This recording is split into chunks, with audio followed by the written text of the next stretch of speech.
Great day, great day, great day. Oh my goodness, listen. I just got back in from my run. Well, actually, I just got caught up surfing Facebook and Google Plus looking for something of interest. But anyway, I consider today the first official spring rain. Because why I'm out? Well, first, when I woke up this morning, I struggled and knocked out my smile. Or for those that don't know, the code word meditation. All right. But anyway, I knocked out my smile and the birds started chirping. And I heard the rain hitting the roof and I just did my meditation. But as I was running, the birds are chirping and I heard for the first time thunder and saw lightning. So I consider this to be the spring's first rain. And it's so appropriate that it happened today because it's the day after my son's birthday. So I wanted to wish him a happy birthday.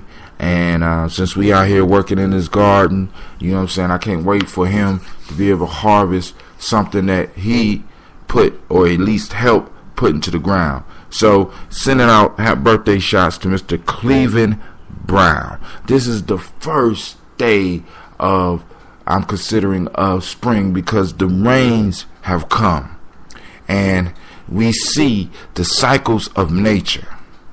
And sometimes I feel bad for having to go back over some of the stuff that I did before, because, we should never have to repeat. But I was looking at the story that I'm going to share today on Folk Tales for Grown Folks, and it's basically a repeat. So when we start going through even the great Aesop's lessons, we start seeing repeated motifs. All right. So I want y'all to bear with me because we have to ingrain these things in ourselves. We got to ingrain the idea of unity. We got to ingrain the idea of self-determination. We got to ingrain the idea of purpose. We got to ingrain the idea of gratitude and grace. We got to ingrain these in us to where we are working on them on autopilot so that we can focus on living in the world and making things happen. We have to be naturally graceful. We got to be naturally compassionate. It has to become part of us. All right. So now today we're going to go back into grace and gratitude. And when we practice gratitude, when we practice being thankful for what we have, we open up the door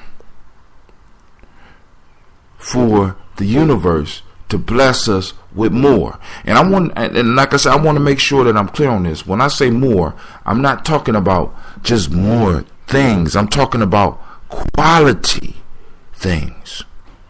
Gratitude. We want to be grateful for what we have. And we rush through so much, we move through so much material things in our world today that we cannot take the time to be grateful for what we have. We lose ourselves in all these things. We lose ourselves.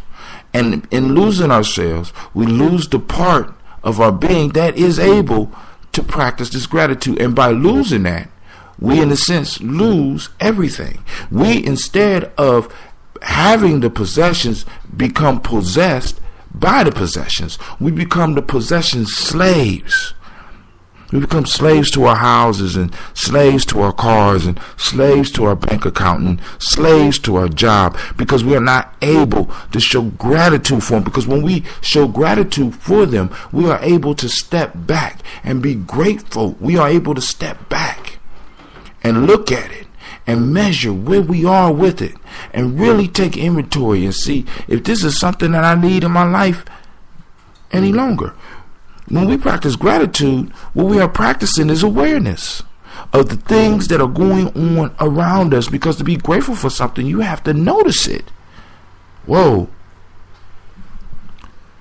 So when we practice gratitude, we have to practice respect. Remember the definition I gave you for respect.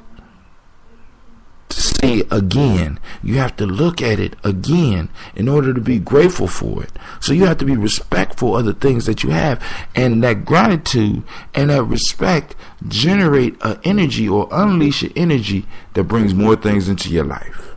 So yesterday I asked you to do the penny exercise, and I want you to continue with the penny exercise over the weekend. I want you to be looking for the change. Don't actually even look for it. Just walk, and when you notice a penny, something small, pick it up and show some gratitude. Say thank you to the universe. Say thank you to the Creator. Say thank you to the ancestors. Or say thank you to whatever you feel you want to say thank you to.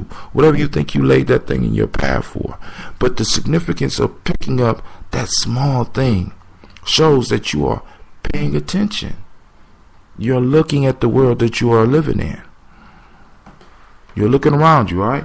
So this is Brother Hatim, and I'm saying make sure you practice that, and also make sure you do a gratitude list. Once again, with that, I say peace, and you have a great day. I pray that your day is as beautiful as you are.